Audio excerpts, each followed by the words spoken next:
Hi, good morning, good evening, and good afternoon, because I think people they have joined from a different time zone. My name is Praveen. I have 12 years of experience in networking, and I am working as a seasonal trainer as well.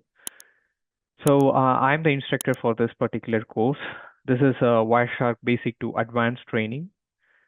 So I hope you guys can see my screen. So these are all the list of topics. So this is the course content we are going to cover. So it's about, I would say the training hours would be 40 to 45 hours. So you can reach out to Mushkan for the fees, right? So it's an USD 200 USD, and it is 12,000 Indian rupees.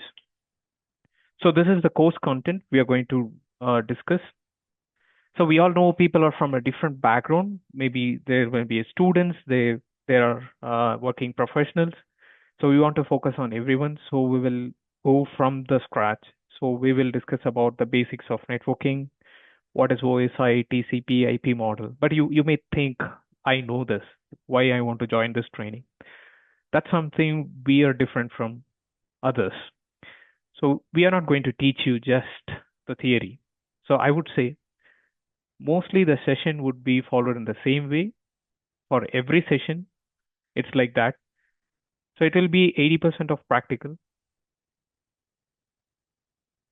and 20% of theory, right? So we mostly stick with the Wireshark. We'll do a whiteboard explanation parallelly with that. So we are not going to discuss much on theory. We are going to spend more time, get your hands dirty with your practical sessions. So that's the whole objective of this training. So once you finish this training, even you can be a tech or you can be an architect and you can be a student, you will get the fundamental is the key for everything. That's what we believe in this training, right?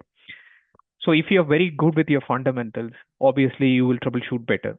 So even AI comes in, even you can do a scripting. If you don't understand the protocols, how it works, you can't find a problem, right? So you can see there are some extraordinary people, they'll always be there. You have seen people, they work for TAC. The way how they troubleshoot is different. That's something inspired me, 4 5 years back. So how can they dig deeper into a specific problem? That's something most of us we lack in the beginning, right? So I'll answer all these questions. Marcus, I will give you a session there where we will discuss about your questions.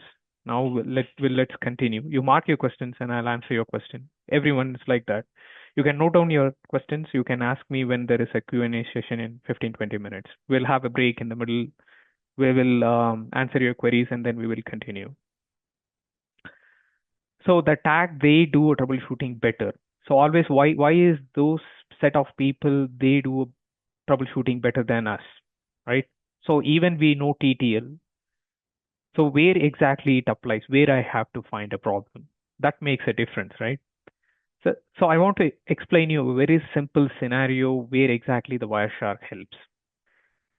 So we were working with the problem. We had some problem with the Zscaler traffic. The traffic is not going to the Zscaler. So the attack came in. He went into the internet router. He just checked the TTL and he said the TTL is not incrementing. So there is a problem with your routing. So you just imagine how quickly he found there is a problem with the routing. So you may be checking your BGP, you may be checking your route tables, whatnot, right? But it is just one straight away he went and he found it's a problem with that. So in the same way, so here we are going in deep about every single layer. So say take for example this lab. So you will see what is the use of ARP. You may know ARP, but what is the use of ARP with Wireshark, right? So we will have a demo session there. We will see actually how Wireshark helps you to figure out. Normally you do an ARP, you do a troubleshooting with ARP, but how the Wireshark stands out to find a problem with ARP. So it goes on like that, right? So the ARP is a very basic of it. So we have a lab for ARP scenario. Whatever we are learning, we are going to go deep, well deep into the all kind of ARP flavors, different ARP types, and then we will do a lab for it. Then we'll go to the layer two, and using the layer two, how I'm going to troubleshoot a problem. That makes a difference, right? Even in the demo, I'll show you how, with the help of layer two, how you will find a problem. And then we will talk about the basic IP addressing. What is private, public IP, subnetting? We know that. And then there is ICMP messages. There are different type of ICMP messages. We'll go through every single ICMP message with Wireshark. We'll compare the type and code of it. What is the TCP based ICMP? What is UDP based? What is trace route? How you can use the trace route to troubleshoot a problem, right? So we have a lab for it. For everything, whatever we learn, we have a lab for it. And the main thing, right? When you talk about the Wireshark and every application, so once you mostly figure out your routing and switching problems in your layer two and layer three, and then we will go deep into a layer four problem. So inside the TCP, there are different flags. So when you talk about TCP, you have congestion control, you have a TCP flags, you have TCP window problems. This helps you to figure out the most critical problem in the network. It comes is the network slowness, right? So we have a lot of use case scenarios where we can figure out, we can practice how I can troubleshoot a problem. Is it a problem with the latency? Is it a problem with the jitter? Or is it a problem with the window scaling, right? And what is MTU? What is maximum segment size? What are the different types of TCP flags? A guy, he asked me a question about reset. What is reset? Why reset is happening? What is retransmission? TCP retransmission. So how I can find out who's doing the retransmission? What is the purpose of retransmission? And how I'm going to figure out with Wireshark, right? So we'll see what is flow control, what is selective acknowledgements, what is TCP timers, and then what is the difference between TCP and UDP, and the most commonly used ports, known ports and unknown ports in TCP and UDP. So we have a discovery lab for it. So we'll take a stream. We will find out all the problems, whatever we discussed here. And then we have a separate lab for your DNS, right? So when there is a problem with the DNS, is it because of a DNS slowness or the DNS server is down? How do I figure out that, right?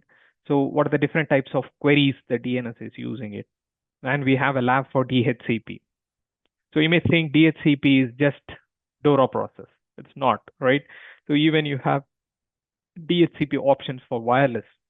So you have DHCP options for VoIP. So where exactly I can go and find those DHCP options there? And we have a DHCP relay lab where we usually the enterprise is designed in such a way that they will not have their individual DHCP servers in one place, right? They have a DHCP server as a centralized DHCP server in their data center. So we use something like a DHCP relay agent where we use an IP helper address. It reaches to the DHCP server and you get your IP back to your subnets.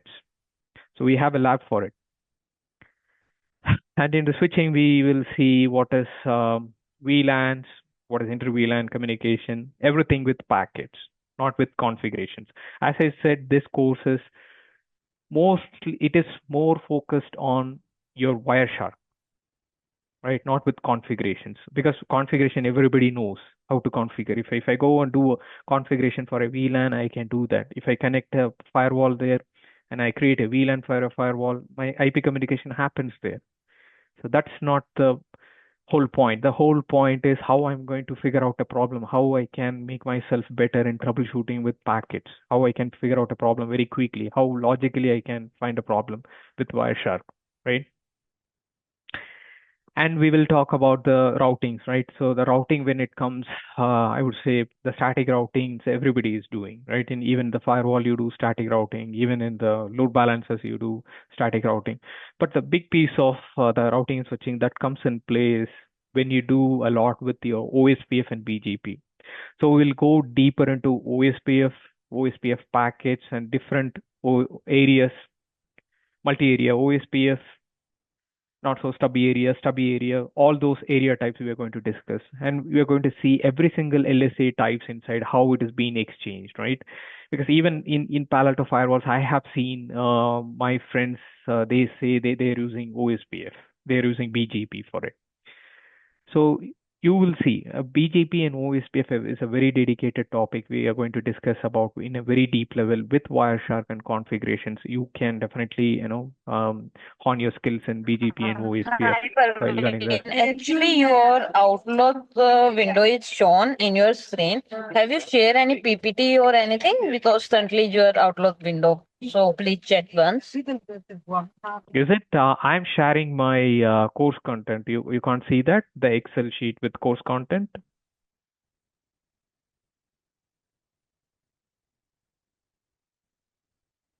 Window is showing on your screen. Can you please share it again? So how about now?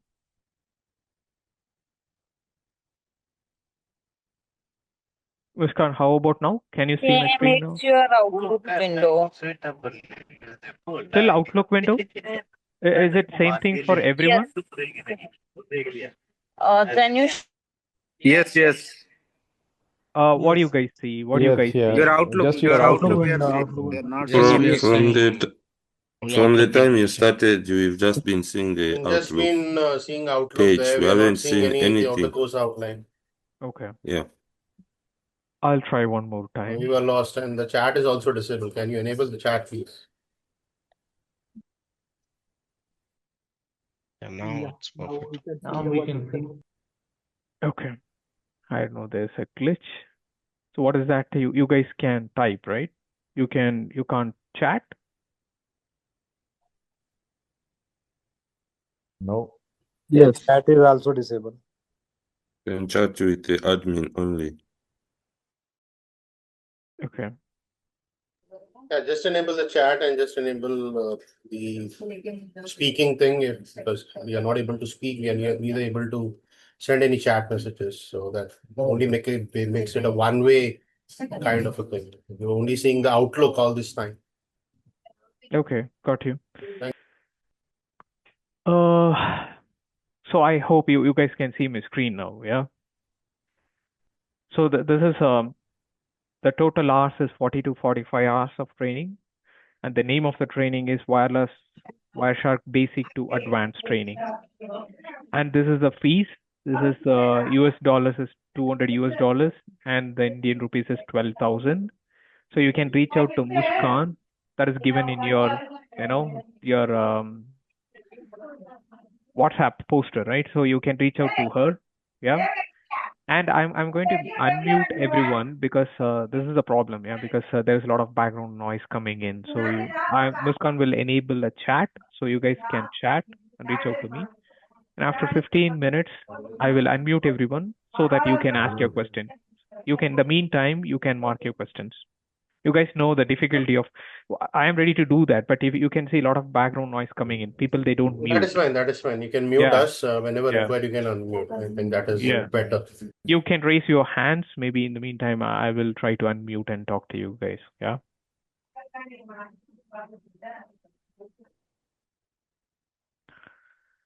So it's as I said, 80% practical and 20% theory. And sorry for that. I mean, I don't know. There was some glitch in opening this. Um, so this is the basic of networking. We cover the basic of networking because we focus on students as well as working professionals. So we go deep into the layers with the Wireshark. So that is the difference I'm talking about. So everybody knows the OSI model, but we will go into the every layer and we will see the options of every layer.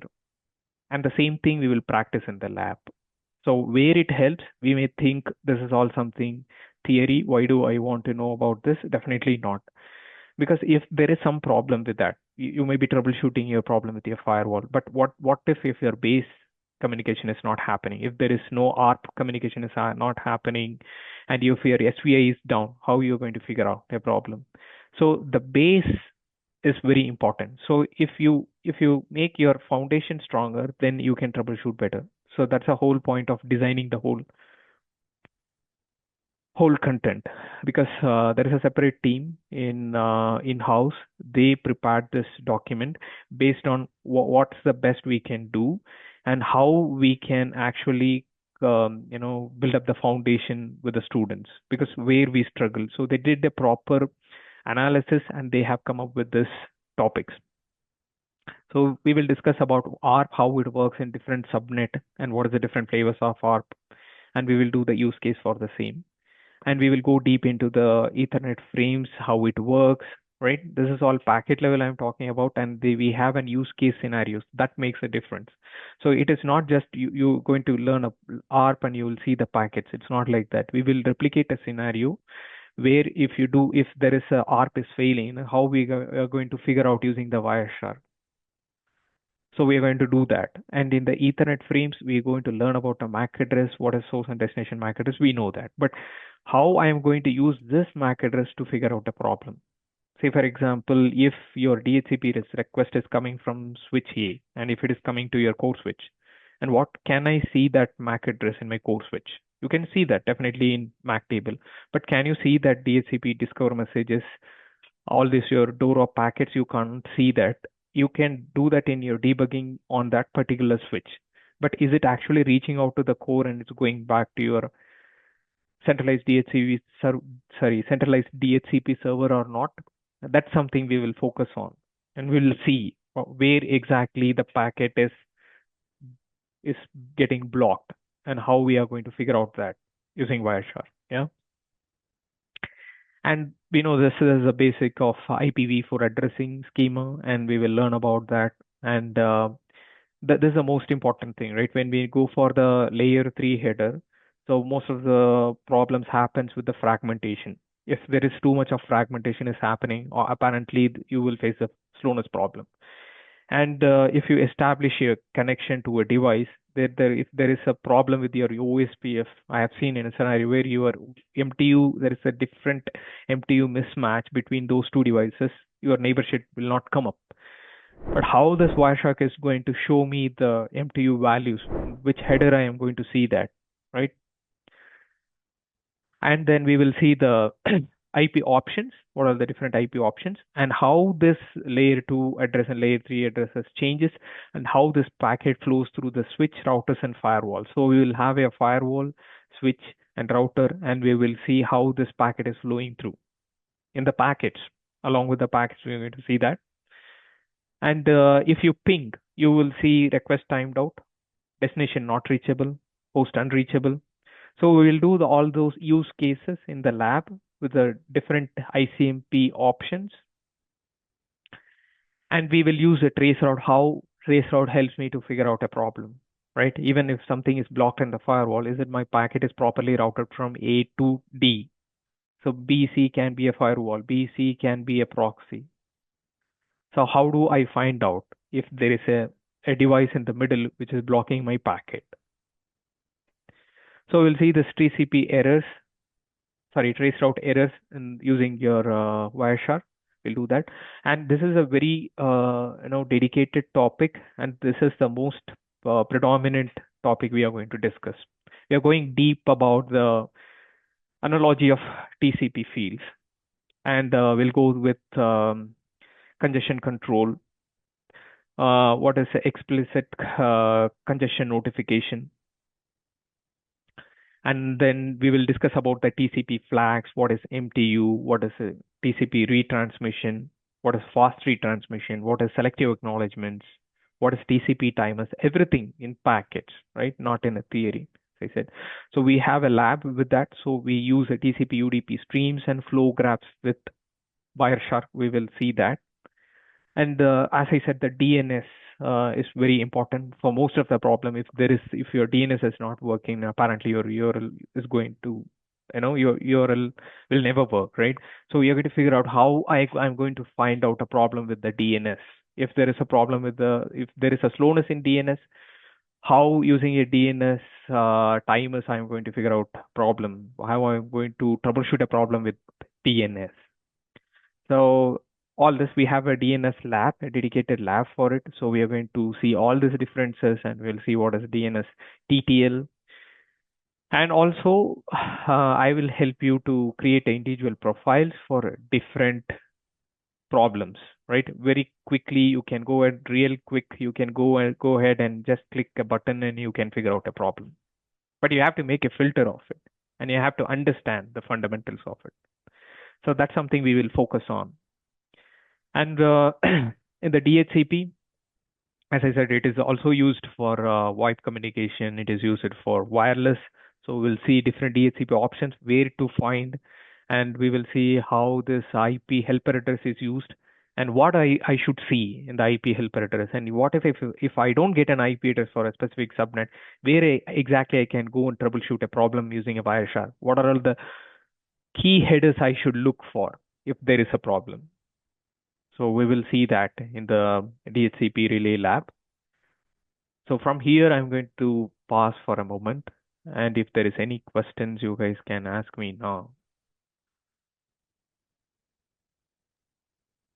Hi, Praveen. Pawan here. Pawan. Want to ask you about the lab. So, do we have to create our own lab, or will there be any access provided? No, What? actually, for this, you need a very simple lab. I mean, as I said, a 16 GB RAM is more than sufficient. You will be play with a couple of routers, 4, 5 routers maximum. That's it. So you're going to do everything with 4, 5 routers and maybe one firewall and not more than 5 nodes in a topology. So we will just work everything within 4 to 5 devices. Okay, the thing is that I only have my office laptop and I don't think I can install any means these software like VMware. So means if I take outside rental lab, do I need a licensed firewall or the free version will be okay, like in Palo Alto? Yo, what is your question? Can you repeat one more time? I'm saying that I have my office laptop, so I will not be able to means create the VMware lab there.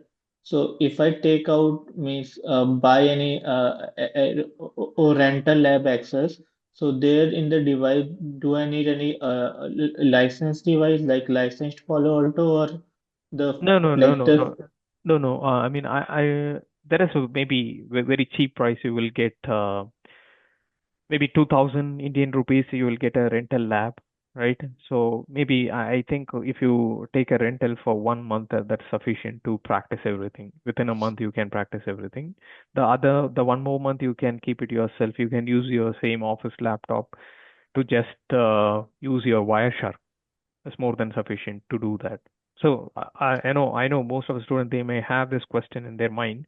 So for that, I'm going to show you at the end of the session. We have a dedicated session where we troubleshoot a problem, network slowness, and I'll show you how you can do that. That's very easily you can do that. sure, It's just an, I think you might be using your iPerf tool, right?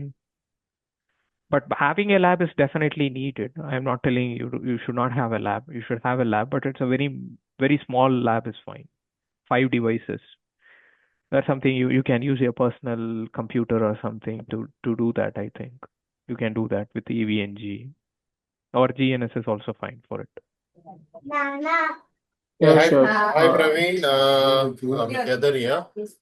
Just for the benefit of everyone, the one sheet that you were sharing, which had the outline and the topics, can you share that in the chat, please? Because Guys, as for I our mean, reference. yeah, I mean, guys who are all not talking, please be on mute because we couldn't talk. Yeah. What is that? What is that, Robinson? You said what do you want in the document? I'm asking if you can share the document that you were going through, which had the topics for the reference. Yeah, we will give the document. I mean, the course content is something you're talking about. Yeah, the screen that you were sharing, right? Yeah, It was yeah. an Excel copy. If you can share that, please. Yeah, sure. I will ask Muskan to share this document, or maybe if I have an option to share, I will share. Or if you can put it in the chat in the common one, so we can have it look at this as well. Yeah. Sure. Thank you. Yeah. Other than anybody has questions. And timings, please. Timings for this one. Timing is 40 to 45 hours. No. Weekend batch timings. I mean, We can batch ISTS. timings as something Muskan will talk about that, the batch timings. Mostly it would be in the morning, Oh, okay. around 12, 10 to 12. Hmm. Yeah. Okay. 10 a.m. to 12 a.m. IST. 12 p.m. Sorry. 10 a.m. to 12 p.m. IST. Is there any chance to move to evening? I mean,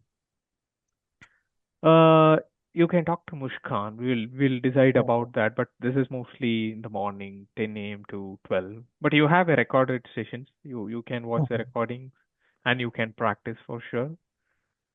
Okay. If you can't make it on every week and every class, you have your recording session always handy with you. Yeah. Okay. Thank you. Yeah, Praveen, you thank mean you, like, thank you. hi Praveen, you mean like we can record the session or you will be providing us the recording session? No. We will provide the recording sessions for you. We have a Oh, separate portal for you. You yes. will get access to the portal, so you can watch anywhere, anytime using your mobile or your laptop, and you can Okay. practice. Yeah. Is there any FI configuration here, like in this lab for packet testing? No, there is FI. a dedicated training with this the trainer. So we have a training for FI, a dedicated training for FI. But here, no, we are not using FI here. Okay. Yes, Mr. Praveen, this is Ijaz here. Yeah. Yeah. Yes, I would like to ask you regarding, do you have any training for especially the Fortinet training? I think Mushkan will answer that. We have a plans to do that, but I don't think we have it. We have it ready now. Maybe in the Okay. future. Yeah. Okay, thank you.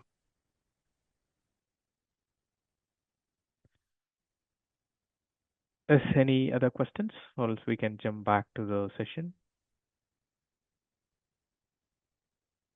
Okay, so if there is no further questions, I'm going to mute everyone and let's continue the session there.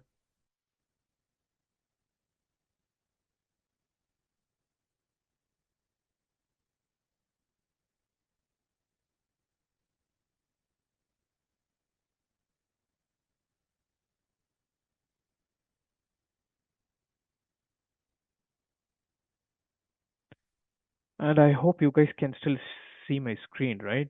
You guys can see my screen, right? Yes. Mm, Not yet. Not yet.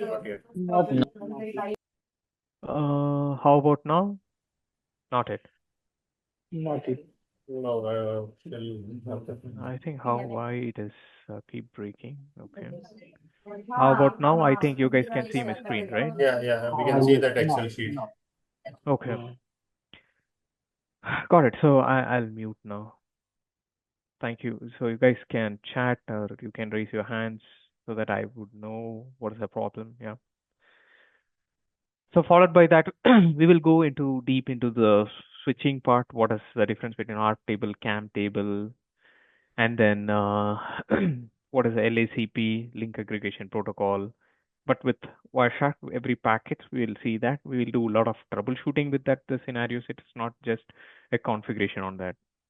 And we have separate two sessions dedicated for OSPF and BGP, wherein the BGP and OSPF. And OSPF people, they do normal OSPF, but we focus on multi-area OSPF and we see all the LSA packets right on the router as well as the Wireshark, and we'll understand about how exactly the multi-area OSPF works.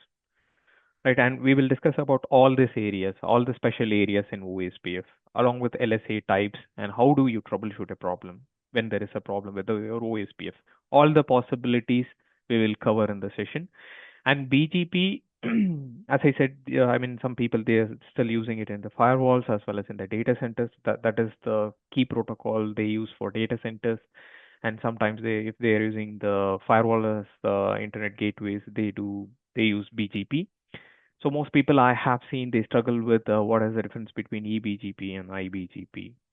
It's a very basic thing, but I have seen people, they struggle with that, but we will go through all the BGP attributes, the most widely used attributes, AS path prepending, and we will focus on weight attribute. We'll focus on local preference attribute. So this is all something they mostly used for traffic engineering in BGP. So we're going to cover that in the BGP. And the other thing is we will then comes to your firewall. So in the firewall, we will see what is stateful, stateless firewalls, and how to create the zones in the firewall. Then we will do a NATing, and this is all we are using the Palo Alto for doing all this. So what are the different types of NAT? Source NAT, destination NATs. We know that source is used for outbound traffic, destination for inbound traffic. When you host something like your web browsers, sorry, your web servers, you'll be using your destination NAT. How I can use the Wireshark to figure out a problem if there is a problem with a NAT. And we will see what is NAT unidirectional, bidirectional, and how this packet flows through a PAD device, right? How your IP is changed and what you see in the Wireshark when the packet is changing. So you can compare side by side and you can do your troubleshooting. You can elevate your troubleshooting with that. Then we'll see the packet flow through the firewall for different protocols, TCP, UDP, ICMP through firewalls. Then what is TCP sequence check and what is a TCP SYN check, how to do that, and we'll do an FTP through a firewall. Then we create an ACLs, those policy-based VPNs to allow your VPNs through firewalls. And we will see what is route-based VPN, policy-based VPN. For this, we will be using the Cisco device to differentiate your route-based VPN and policy-based VPN. And we will see all your IKE messages, IKE phase 1, phase 2, and all your 6 messages. Before encryption, there will be 4 messages in your main mode. You will see all those packets using the Wireshark. And we'll go deep into the IPsec because IPsec is the key to establish most of the connection, right? When you have your data center, if you want to establish your connection with your cloud.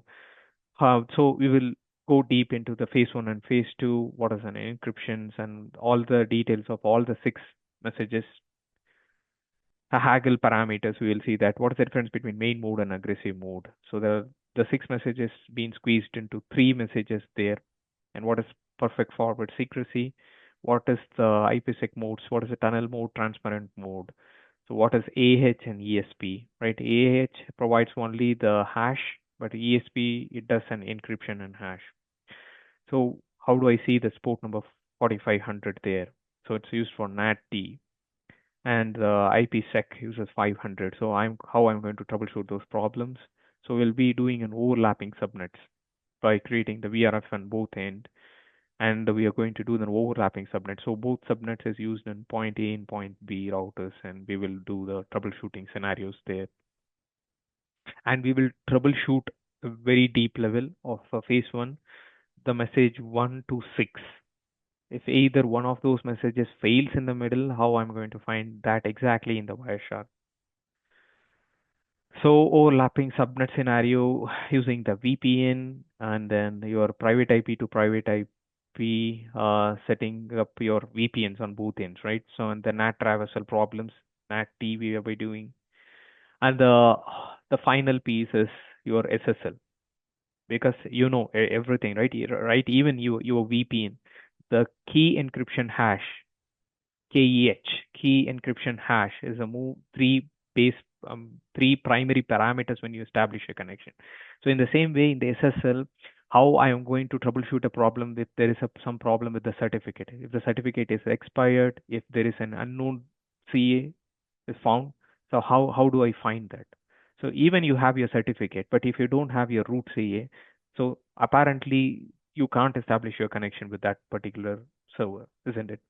So we are going to check all this. So where exactly I should see the record layer, where I can see those warning messages, I can figure out where the problem is. And what is the different types of warning, alerts, fatal alerts. Then common certificate problems is a issue with the issuer, or it is an expired certificate, it's a common name mismatch, is it a certificate revocation problem, and we will see what is traffic selector, proxy IDs, and what are the different types of traffic selectors we are going to use there when we use a proxy IDs. So this is the whole content of this course. So I'll unmute, and you guys can ask a question. Then we'll jump back to a quick demo. There I'll explain the network slowness. How do we use the Wireshark to figure out that problem? And along with this, it is a bonus. On top of this, for some simulation, we will be also using the Nmap tool. So we'll be using a ZenMap, that is the GUI based Nmap. So in Windows, you can use this ZenMap. If you have Linux, you can use the same set of commands. I'll show you that you can use the same command on your CLI. The only key difference is you have your GUI interface in Windows to run those commands, whereas in Linux, you can run the CLI commands in Linux or Unix boxes. So now let me give an unmute permission for everyone. So if you have any questions with this so far, you can ask. And 1 minute, yeah, 1 minute. And This is Hemu. yeah, Praveen. Hi Hemu. This is Hemu. You can just complete your session and take the Q&A after the session. Oh, is it? Okay, Hemu. No, actually they said in the middle they have some questions in the middle. No, just take So take all the questions in the Q&A session, not now. Got you. Okay. Okay, Hemu, sure. Yeah. Muskan, please make me co-host. Oh, yes, sir. Just making. So now let's jump back to the troubleshooting scenario.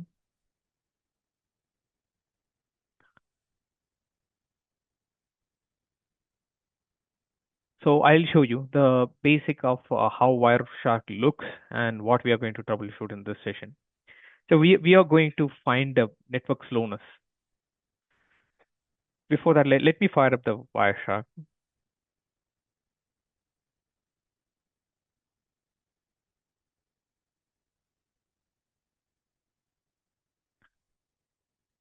So here, when I fire up the Wireshark, so I am using my Wi-Fi connection. You guys this is my secondary monitor, so you can't see the actual connection here. So I'm connected to a Wi-Fi. So when I fire up the Wireshark, I have an option to choose the interfaces. So these are all the connected interfaces in my laptop. So I'm going to capture all the traffic on my Wi-Fi now. So I have to click on my Wi-Fi, and you can see the little graph that's running here.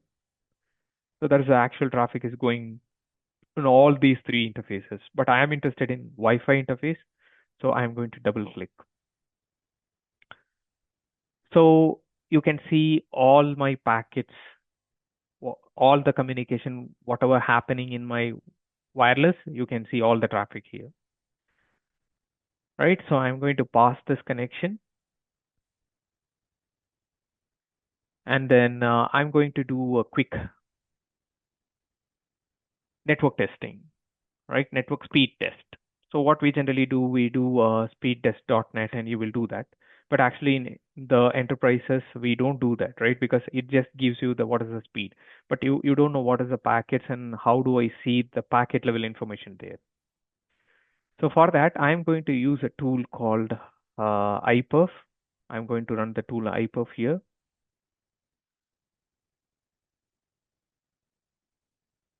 So I can simultaneously see my traffic in the Wireshark. So I'm going to see, so we are going to focus only on Wireshark here, how Wireshark is going to interpret that. So what I'm doing here is,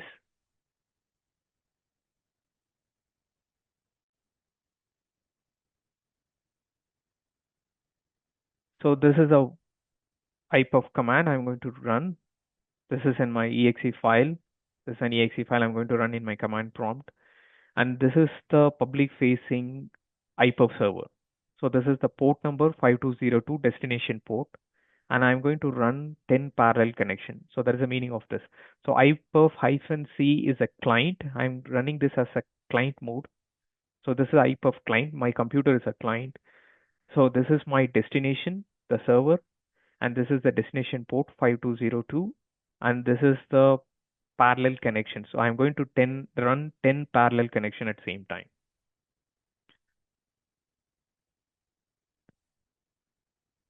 So this is the command I'm going to run in my command prompt there, and simultaneously I'm going to capture the packet here.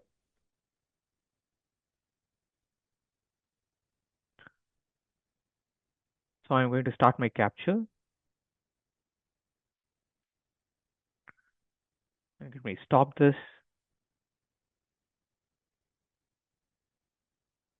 So I'm going to look for TCP packet first.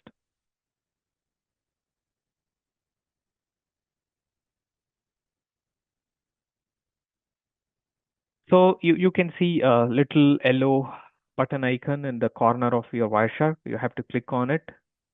You can expand in the very top, and you can apply as a filter. Right click, apply as a filter. I'll repeat one more time. So I have to click on this button, yellow button in the left corner, bottom left corner on my Wireshark. Click on it. You can see the whole insight of what is happening in my connection. So I'm going to the top, the warning message. So I'm going to right click, apply as a filter, select it. And if you see, so this is the destination, right? This is the destination IPv server, that is the Skype pingonline.net.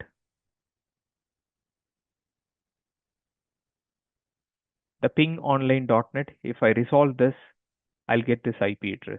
So right away, when I click on this yellow button and I clicked on it and I saw the reset. So what is the meaning of this? So let me take my digital pen here.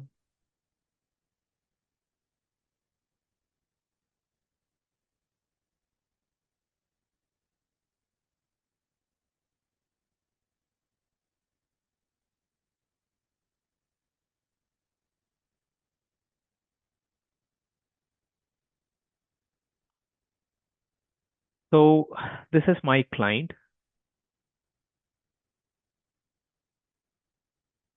and my IP address is 192.168.0.9. This is my client, and the request is going here. This is my IPv server. We are doing an IPv. It is 192. Sorry.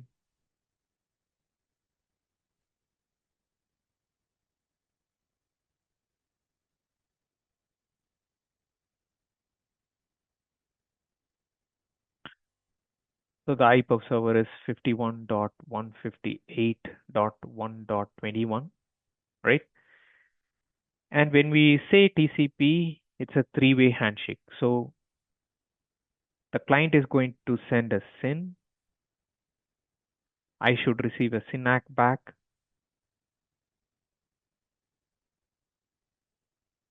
And again, it will send an ACK message back.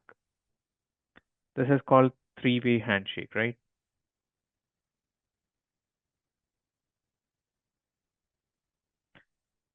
So let's see here. So in the broken packet,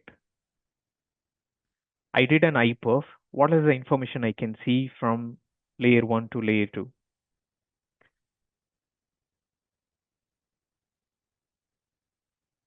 So I'm going to the layer 4.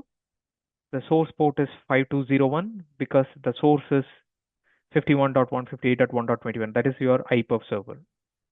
So we are trying to establish a connection over 5201. You can see that. So this is the source 5201. That is the IPv server is responding back to my destination. This is my computer. This is my Wi-Fi IP address I got, and this is the protocol I'm using it. And it says it's a reset. So how do I find it is a reset connection? I have to open my flag. And if I see that, and this is called as a reset. Who did a reset? The source did a reset. So it is not ready to establish a connection to my computer. It might be busy at this time. But does it mean that I don't have a routing? I definitely have a routing, right? So how do I check that? I have to go to my layer 3 header, IP header. I can see the TTL is decremented to 47. So by just looking at this, so there is a 3 type of different TTL when it comes for your routing. So one is 128, 64, and 255. So it's based on the operating system. Some operating system, they might be using 255. Cisco devices, they use 255. Linux, mostly they use 64. So the destination, based on the destination packet, I can see my TTL is decremented to 47. So how exactly the TTL works? So you have devices like this connected, right? So the maximum hop to reach any destination is 30 maximum hops. So what happens here? I have a connection in the middle. There is an ISP. They are connecting. We establish a connection, right? And this TCP is a peer-to-peer protocol, isn't it? So this is my source and this is my destination. So this is P2P connection, right? And the protocol used is TCP. So here, if I have a proper routing, so for every hop, there will be a TTL decrement. So that gives a TTL. So that's a whole different session we have in the class. But the whole point is I have a routing, but this client is trying to establish a connection to the destination, but the connection is not established because it resets the connection. By looking at this Wireshark output, what can I find? The destination is resetting the connection. I mean, from my source, I'm telling. So here the source is resets its connection. This is my computer. So it is not ready to establish a connection.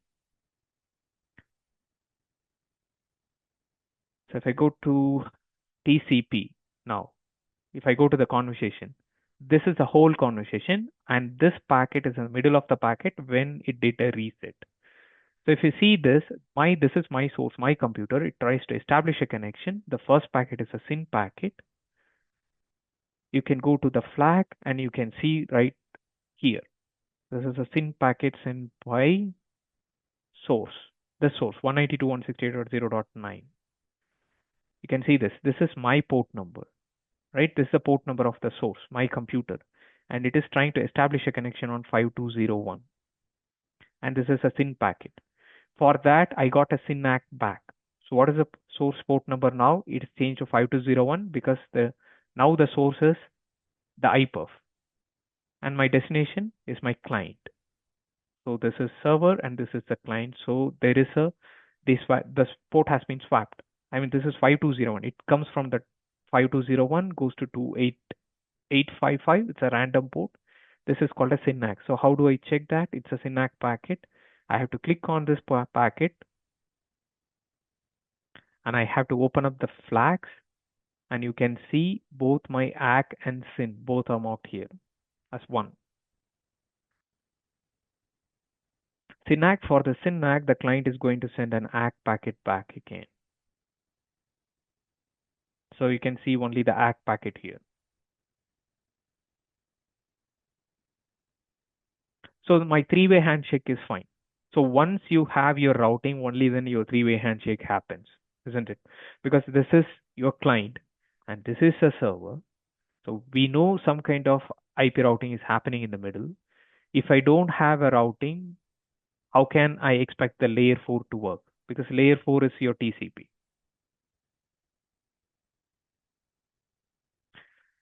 So this proves that I have a routing, but the reset is happening just because of layer 4 problem right away. So I can go here. So immediately you can go and find who is doing a reset. The reset is done by the server 51.158.1.21. See, again, this client is trying to establish a connection and is not establishing connection. This is called retransmission.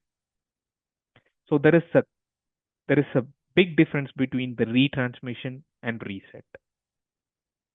So retransmission is, it is trying to establish a connection. It is not resetting the connection. It is not at all ready to send a SYNAC back now. But you see the three-way handshake and there is a reset happening because it resets the connection. I don't want to continue a connection, but there is a connectivity end-to-end connection between source and destination. But retransmission is something it is trying to reach and it cannot reach, then again it is sending the connection back. if you see this, this packet is not routed. How do I say that? If you click on this particular packet, and if you go to the TTL, it says 128. It is not decremented, right? So the packet is not even routed. It's not even pushed out of my device, right? It is just be here because it's not routed. So I see the TTL is not decrementing. So whenever I see a TTL is decrementing, there is definitely a routing. This is a problem with layer 4, but this is a problem with a routing because the packet is not routed out. It didn't go out of my device, right? So this is the IPerf. This is a tool we use to do this testing. So now let's see what is the latency. How do I find a latency using a TCP? So I'm going to use the same IPerf connection. So I'm going to capture the traffic again. So when I have a successful connection to it, so I have a successful connection. Let me break the connection and I'll continue my capture. So you can see a lot of traffic going in here. You can see the packets, a lot of packets going in here because I'm pushing a lot of packets from IPerf, my command prompt. So the IPerf has been completed. I'm going to stop this capture. I'm going to the top of my Wireshark here. So you can see the all this destination traffic, destination IP is same. I mean, this is all the traffic it's coming back from the server back to me. So I did a 10 parallel connection for this to simulate the traffic. So how do I find a network round trip time? How do I find the latency in a network? I'll take one packet here. I'll do a right click. I'll go to conversation filter and I'll do a TCP.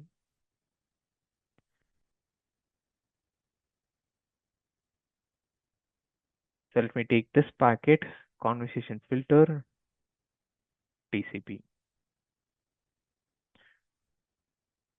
So I want to see the complete three-way handshake to understand my latency in the network. Let me go to this packet, conversation filter TCP.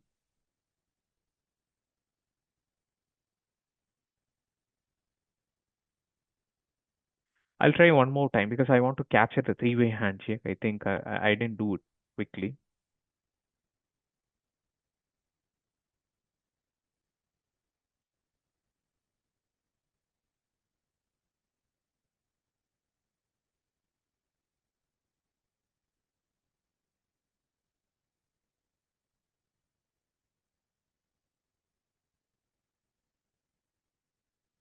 So the IPerf is done. I'm going to stop this.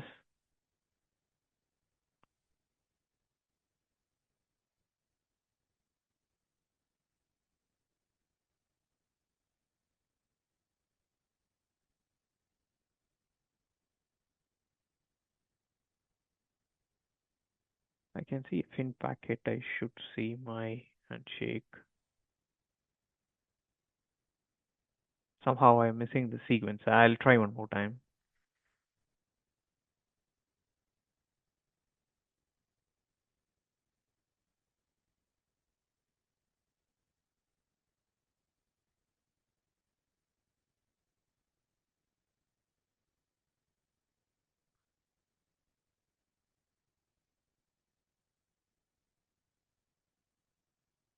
Yeah, now it is connected.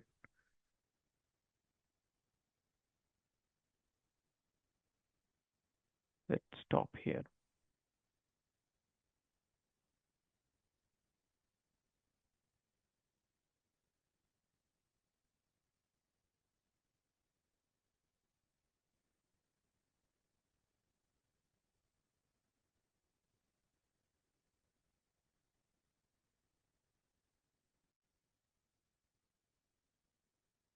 Okay, so I got it here. So syn synac ACK between the same source and destination, right? See, I see the three-way handshake here. Syn synac ACK. So how do I find the network round trip time? So you can check this. See, the retransmission is happening. So this is in seconds. This is in milliseconds. The first octet here. This is in seconds.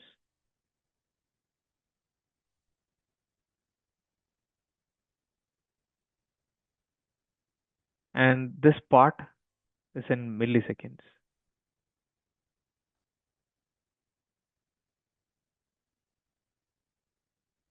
So the retransmission is happening after 7 seconds. It took 7 seconds for this retransmission for the final packet.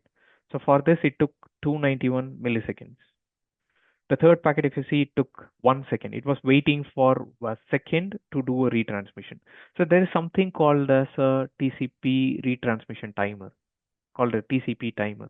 It will not do the retransmission directly. Example, I have sent a packet. The packet 1 has been sent here, this packet, the first retransmission here, and it is actually waiting for 561 milliseconds. After that, it's going to send the second packet back, but still it can't reach it. So it is waiting for almost like a 1 second, and it sends the third packet. So this is a TCP timer. So when we come to the network round trip time, the first packet when I sent, you can see this, it starts with 0, right? So after exactly 166 millisecond, I got a reply back from this destination, 51.158.1.21. That is our iPerf server. So the network round trip time is within 166 milliseconds, I got a response back from it. What if this jumps to 7 seconds? Imagine here in the second row, you see the timing as 7 seconds for this particular packet. The SYNAC took 7 seconds instead of 166 milliseconds. That is for the highest latency in your network, right? So right away you can go and find, okay, there is something problem with my transport. I have to check something with my WAN connection. There is something problem with the network. So this is called network latency. So when we talk about the application latency in the classes, we will see when you establish your HTTP connection. If I see that there is a problem with my HTTP connection, the latency is high, or it is a network, because this is the most wide debate happens between the application team and the network team, right? So they say it's a problem with you, it's a problem with the network. So we say it's a problem with your application, but how do we prove that? We can say, see, my latency is just 166 millisecond. I can get a response back from your server. But if you see something like 7 seconds, you can say that, so I send a packet, but I had to wait 7 seconds for the server to respond back to me.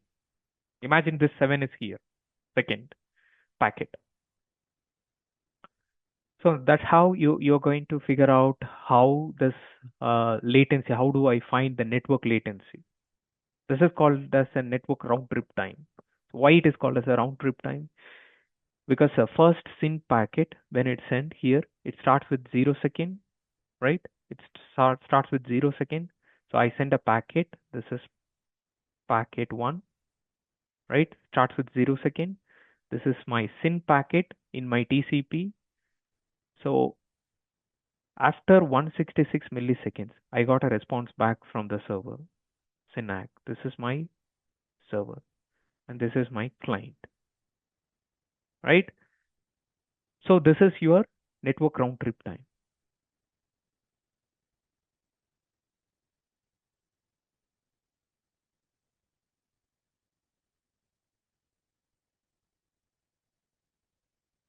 So you can say this is how you can find your network latency. So the same way, this is called as an expert warning information. This is called expert information. So this will give the complete insight. So when we want to see the huge amount of traffic and you want to figure out a problem, is it a lot of reset happening? No, it is just one reset. Why? I am looking for only one connection. This is one stream of connection. So if I remove this filter and if I go and hit the same button icon here, there's a whole summary, right? So if I go ahead and see how many resets, there are a lot of resets. But if I'm interested to see the one specific reset for a specific port and destination, I have to click on it, right click, apply as a filter, selected will give me the information only related to that particular stream of connection. And by looking at this, I can see the TCP segment length is 0. There is no packet is being sent because all these are reset packets, isn't it? You can't see any packets being sent or received between the source and destination because it's purely a reset packet. Until this point, there is no TCP communication is happening. It is just a three-way handshake happened and it resets the connection. So there is a successful connection, there is a routing, but there is a reset. There is no actual traffic has been exchanged between the source and destination. So that is how you have to apply your logics and you have to figure out where the problem is. So now coming back to the Nmap, as I said, we will do one more simulation for Nmap and then I'll explain what we are going to do with the Nmap. So you have been given with a scenario example, you want to find a duplicate IP address in your segment. They are using a duplicate IP address in your segment, right? But you want to know what kind of device is that.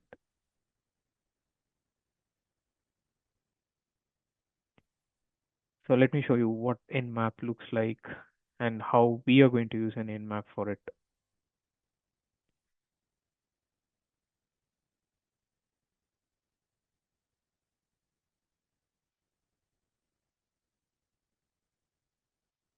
So here is you can run your commands, Nmap command. So what I'm going to do here, so to my Wi-Fi modem, I'm going to send a probe using an Nmap.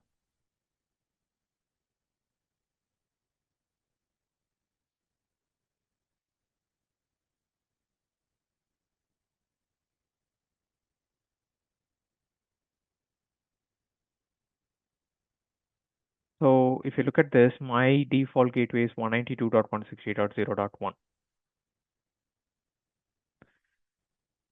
So I'm going to discover what kind of operating system is this. So I'm going to run this command. So what it says, this is nmap and this is my destination and this is my operating system discovery. -O stands for operating system discovery. Yeah. So I'm going to tweak this command to my gateway is 192.168.0.1.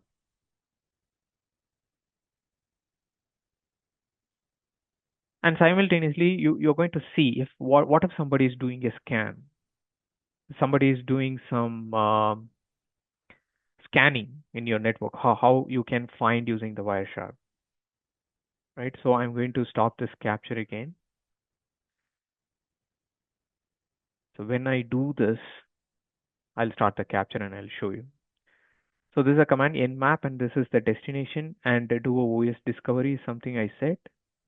And I'm going to scan it and simultaneously I'm going to run the Wireshark parallelly here. So I'm going to scan this.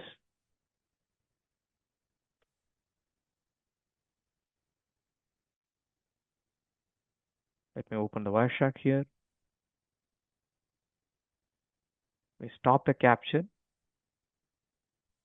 So you can see the open ports. So what I did is just an OS discovery. You just see how Nmap is doing other scans. So use this carefully, use this only in your lab and get a proper permissions or approvals when you're doing this. Don't test this in your enterprise. You get a proper approval and do that. So it is telling that this is a Linux operating system. This is a OS details. This is a Linux operating system and this is some MAC address of it and you can see all the open ports here. The host is up and the latency is 13 milliseconds. Everything in millisecond and this is the destination. So there are 995 closed TCP ports. They sent all of reset packets back. Now I am going to the Wireshark.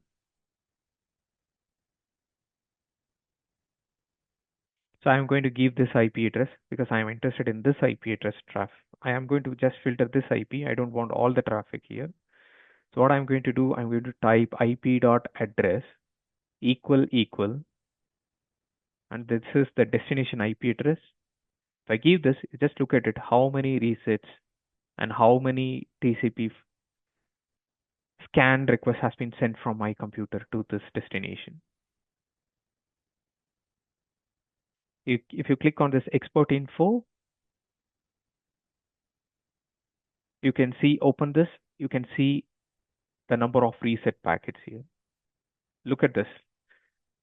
So this is not good. If somebody is doing a scan, you should figure out, is it not the legitimate scan, right? Because this is an unwanted information, what Nmap is doing it and how Wireshark is helping you to find it. Just see, I'm just trying to figure out only the OS detail. It has sent about 2062 packets. You just see why it has to do a TCP SYN scan for it. So this is a security problem, right? So you have to figure out. So anyway, this is going to reset all your connection back. There is, if you see, there is no packets being exchanged. That is how you should see here. You see this TCP segment length. See this TCP segment length, all are zeros because no packets has been exchanged. I mean, no data has been exchanged. And you just look at it. This is all the number of scans it does for different ports. So this is my same source going to the destination, send a SYN packet for DNS port 53, port 80, 445, 256. So why it is doing all this?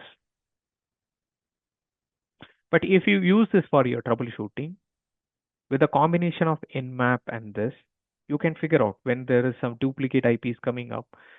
Sorry, when you see your duplicate IP address on your screen, you can figure out, okay, I know which host is doing that. Maybe you might have your firewall, it says it is a Palo Alto. If it is a Cisco, it can say Cisco. So you will get a better, direction. Okay, I have to go with the network devices or security devices, or it is just one host is doing all this SYN. And I was talking about the layer 2. What is the layer 2 is more important here. So if you look at this, what is the destination? The destination says it's a TP link. It's my modem. If it is a firewall, it's going to tell you it's a Palo Alto. It's a 40 gate. Just with the MAC address OUI, the Wireshark is going to give you the name of it.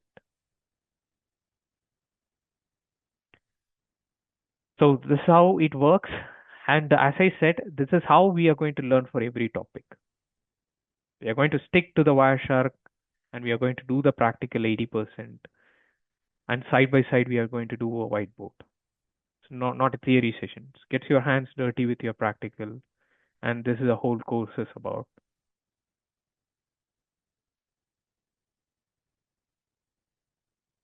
So now let me unmute everyone. So there's a Q&A session. You can ask your questions now.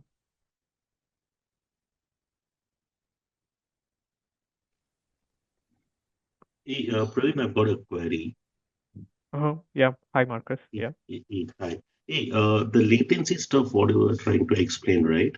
I have a scenario like wherein my application was working on 80 milliseconds round trip, and due to a network choke in one of the WAN router, right? That latency is increased to into 10 times. Assume it is 800 milliseconds now. Now, in those scenarios, how do we is there any what I mean? How can this scenario be tested in this? No, as I said, if you remember, where do you see the latency? I mean, the round trip time. Whose latency is high?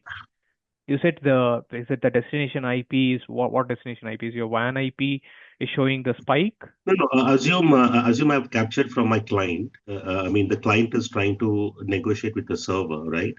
Okay. And now if I take a capture, it is showing me that the RTT is all working fine. Like, I mean, there's no there is no reset flag or anything.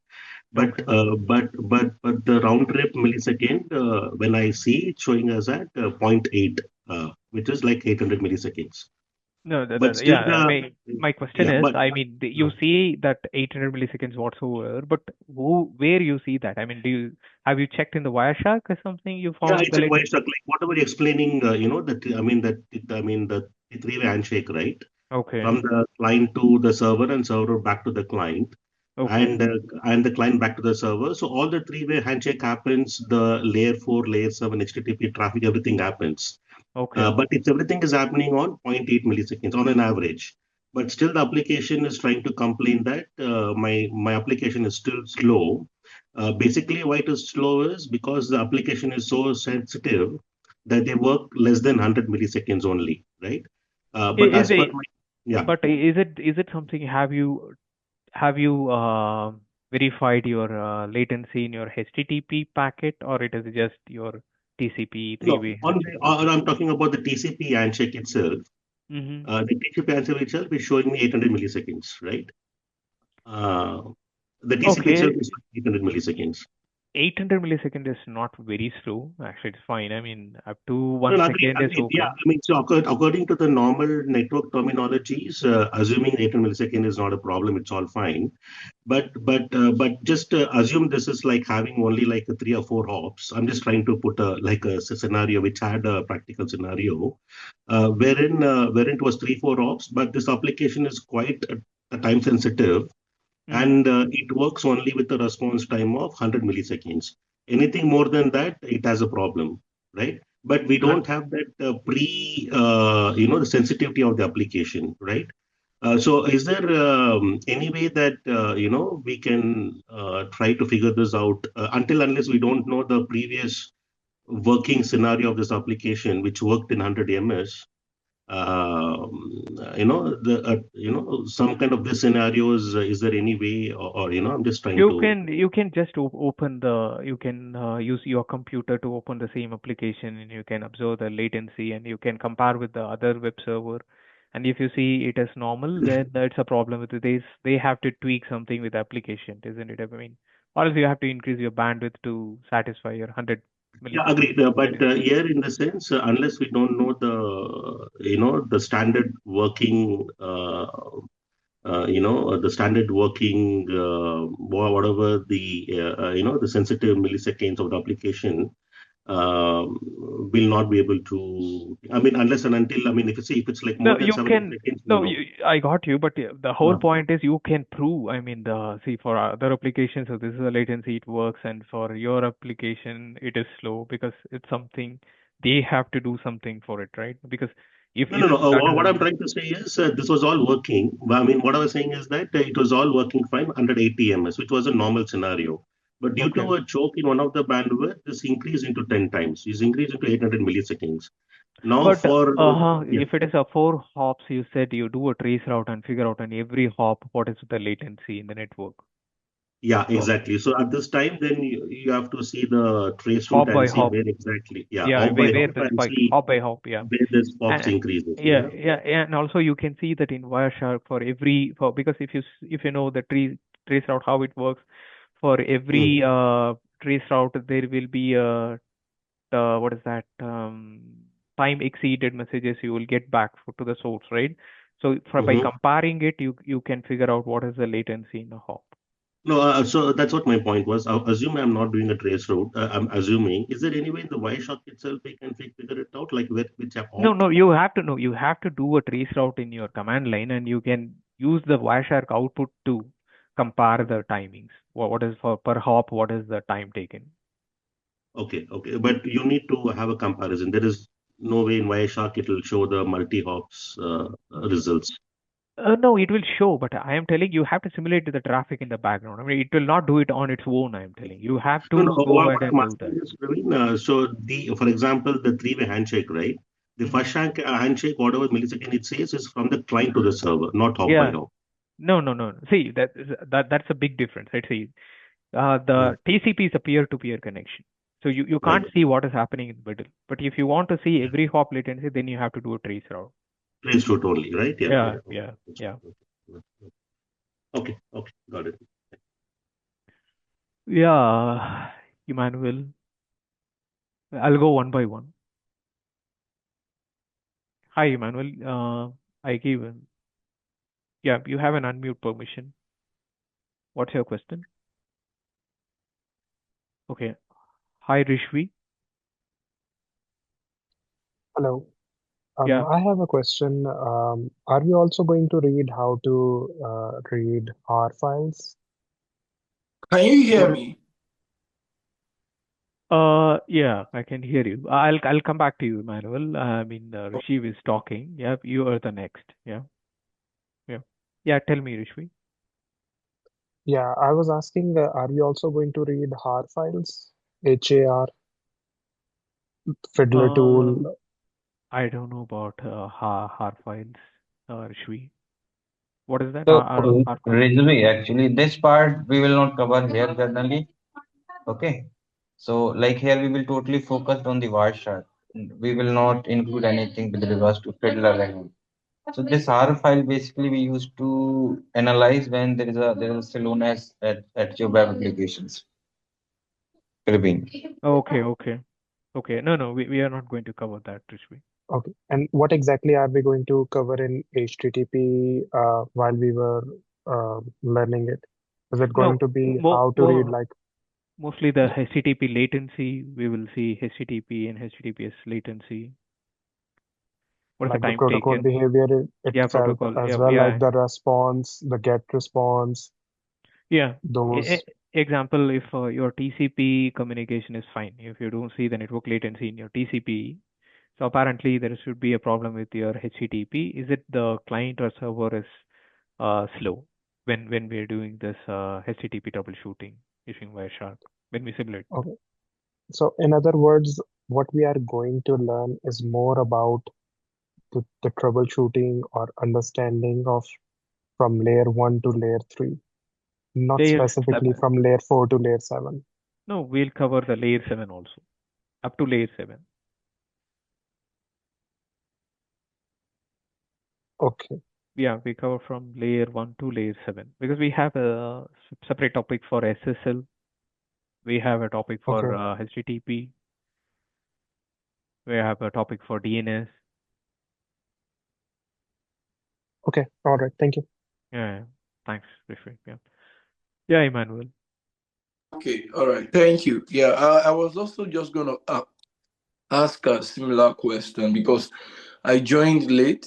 So Yeah.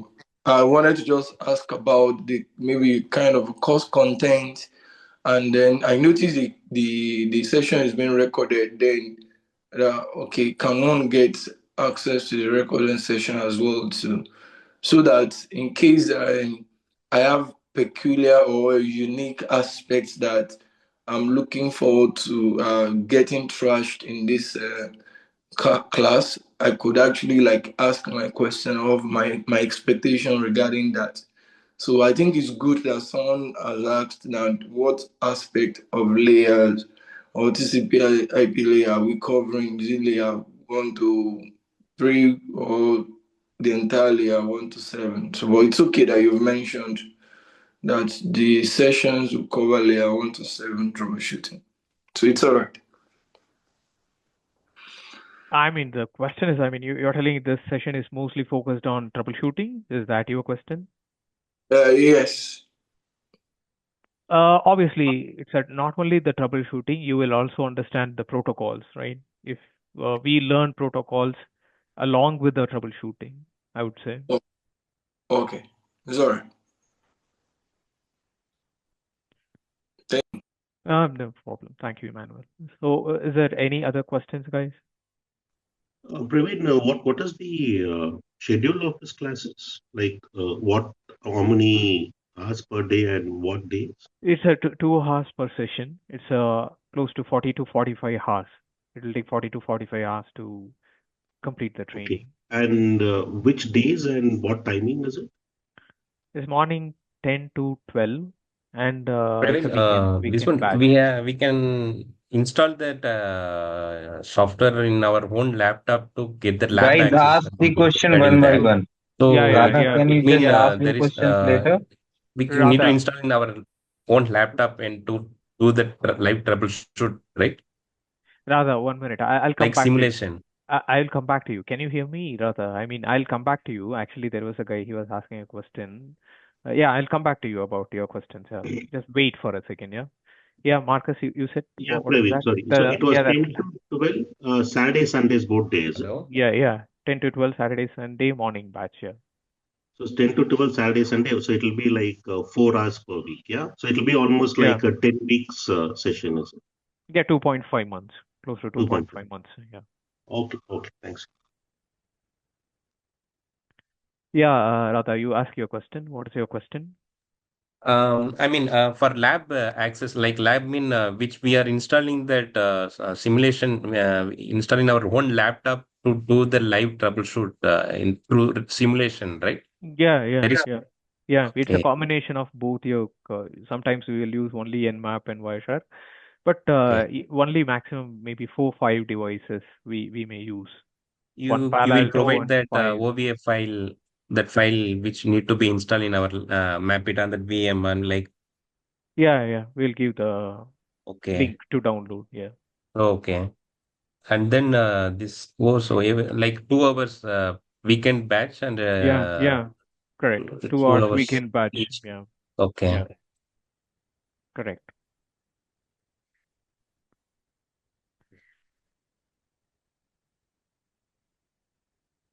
Any other questions, guys? Yeah, when it starts from next week, is it? Like when does it start from? No. I don't think we are starting next week.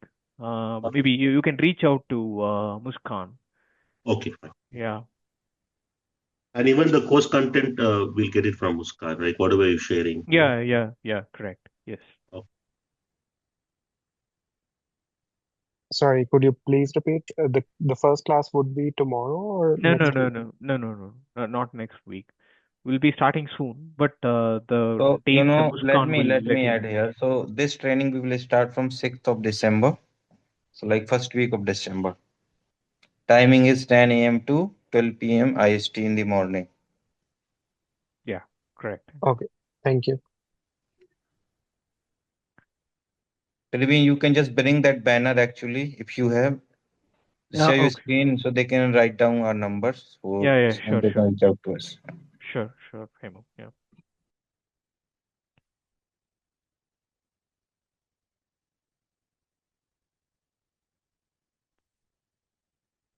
I don't. Is it sorry, Hema. I mean, I don't have an access for WhatsApp on my computer. Is it Mushkan can help me with that? Not an issue then. You can just mention my number. The number, yeah. Okay. Yeah, just mention my number so they can reach out to me.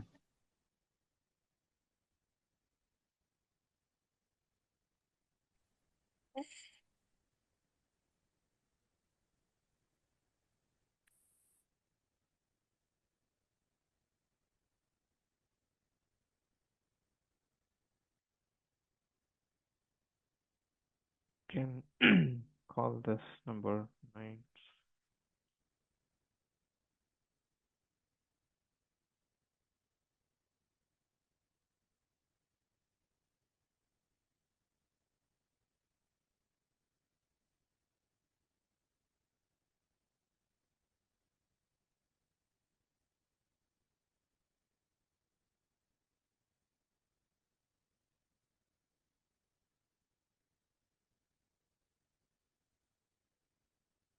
You guys can see my screen?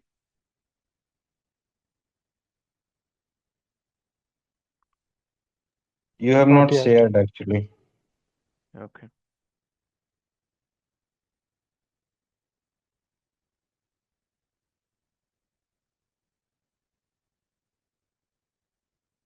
Let me make it a little bigger.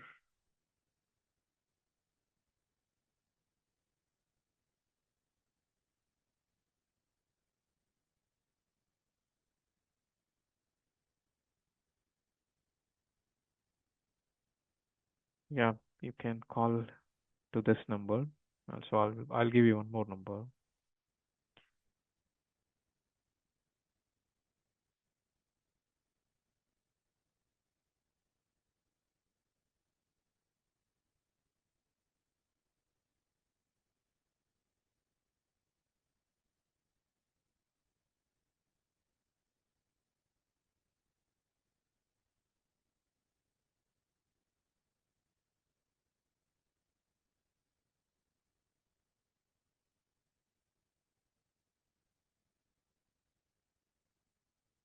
You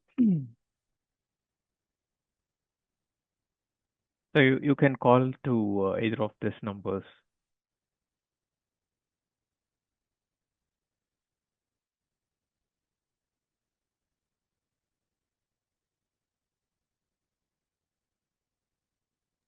Anyone have any other questions, guys? You can ask, otherwise we can close this call. Praveen, I have a query. So Yeah. you mentioned that you will also explain the SSL. So which means like an SSL as well as the all the protocols. So you will explain the theory of each protocol and as well as the troubleshooting of those protocol in the Wireshark, right? Yeah. For all And the topics we discuss the theory as well as troubleshooting and the concepts. Yeah. so it's a Wireshark course, right? So if you could explain, like if I talk about the SSL, Hmm. so how will you explain SSL in terms of Wireshark or the troubleshooting? So you will explain all these steps, how we Yeah, will. exactly. I mean, what is the use of encryption there, and what are the protocols used? What is uh, what is that? What is the key encryption hash used, and how we can going to decrypt it, and how this SSL connection establishment happens, and if there is a connection issue, how do I find? Then what? How do I use a record layer to figure out where the problem with the certificate? Just Okay, like that. so like will you show or explain us how we can explain SSL handshake in Wireshark? What Yeah, all are the you steps parameters, everything, packet by packet. Yeah. And what is the on the difference Wireshark between only, right? no, what is the difference between TLS 1.2, 1.3? How the messages are different. It's like that. It's a protocol. Whatever we are learning, we will see that packets in the Wireshark. That is the difference. Okay. I mean, is that your question is we will be just discussing only from the Wireshark perspective, or we are going to learn the protocol and Wireshark together, right? Yeah, both. Yeah, we are learning both. Mm. Praveen, there was one question about the lab. Just want to reconfirm. Will we get a virtual lab or is it like our own No, this lab? is your own lab. This is, as I said, you need a 16 GB RAM. Your computer would be sufficient for this. Okay, you need a 16 RAM, GB is it? RAM, yeah. When Okay, you have and at times you have to run your Palo Alto with couple of routers. okay. So you will like we need to set up our own lab, and you will tell us how to do it. Yeah. Yeah, correct. We'll give the steps and procedures to build your lab. Okay, and what is the application we used for this lab? EVNG, Nmap, and Wireshark. Okay, so all this three needs to be installed in my laptop. Yeah. Yeah, correct. Okay. And guys, we will also share all the necessary softwares, all the over images which you needed to build that lab. And that lab setup will be carried out in your sessions, and Praveen will also help you if you will stuck anywhere during the lab setup. Yeah. Because sometimes you might need a license for the Palo Alto and all, right? So how about all that? So for those practicals, license is not needed. Whatever we need to do for this Wireshark training, license is not needed. Without license, we can able to practice 75% practicals in Palo Alto. Okay, so you don't need Not required. Yes.